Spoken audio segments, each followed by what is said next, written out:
Well, hey there everybody, it's Snackbox coming to you from just a beautiful day here in Atlanta, Georgia. A little bit toasty, a little bit muggy. That's to be expected for June in Atlanta. I will take it. It is gorgeous here. Super excited to be coming to you to talk to you about segment 25 of the Colorado Trail. That's right, we have just 3 more left after this one. And like I promised, I'm gonna have them finished up by the end of the month. You're gonna have them when you get out there and start your trail, unless you're already out there, you brave souls, getting through those snowpacks. Hope you're doing well wherever you are. We've got a lot to cover, not a lot of time. Let's get to it.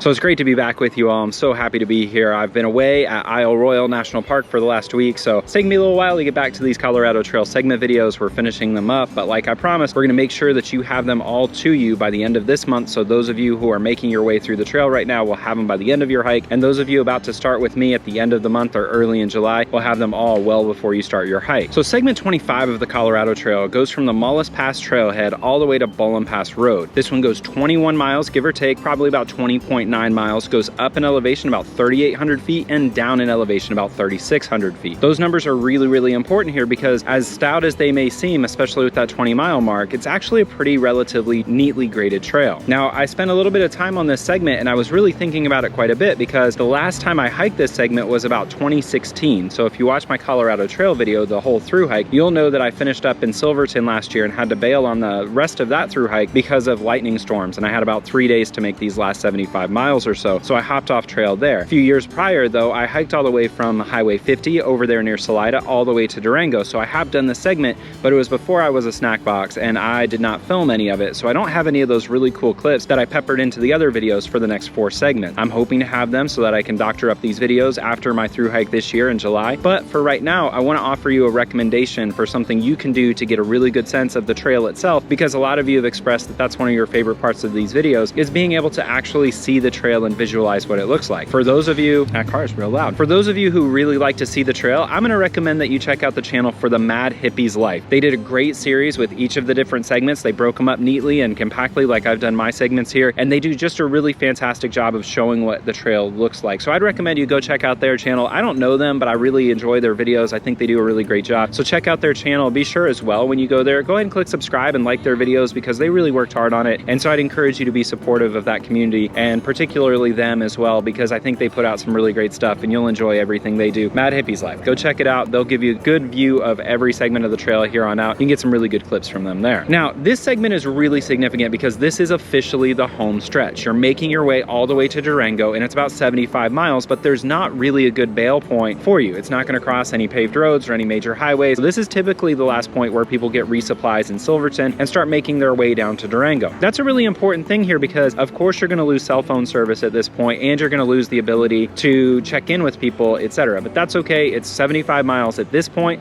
Chances are good you're going to be able to finish it relatively quickly, meaning 4 to 5 days, however fast you hike. That date is really significant for my first tip for this segment. And what I'm going to recommend is that if you go to Silverton or if you have cell phone service there at Mullis Pass, that you go ahead and book your hotel room in Durango. And this is really important for a couple of different reasons. The first reason I think this is really important is that Durango will sell out of hotels, but not typically a few days out. For whatever reason, it's one of those weird towns where the hotels book up last minute and really fill up, especially in the summertime when ski season isn't happening. So what I'm going to recommend is that you book a hotel room in Durango for a few nights out. And in that process, the second tip in this sort of part 1A and 1B, the second piece of that is I would recommend that you give yourself an extra day. This for a lot of different reasons. One of the reasons is that you will likely be in a hurry to get back to civilization at this point, and giving yourself an extra day will force you to really enjoy nature, slow up a little bit, and it's going to buy you a little bit of extra space in case you run into lightning storms and high elevation, which is very likely in the San Juans. I think we have an airplane going overhead. I'll give it a minute.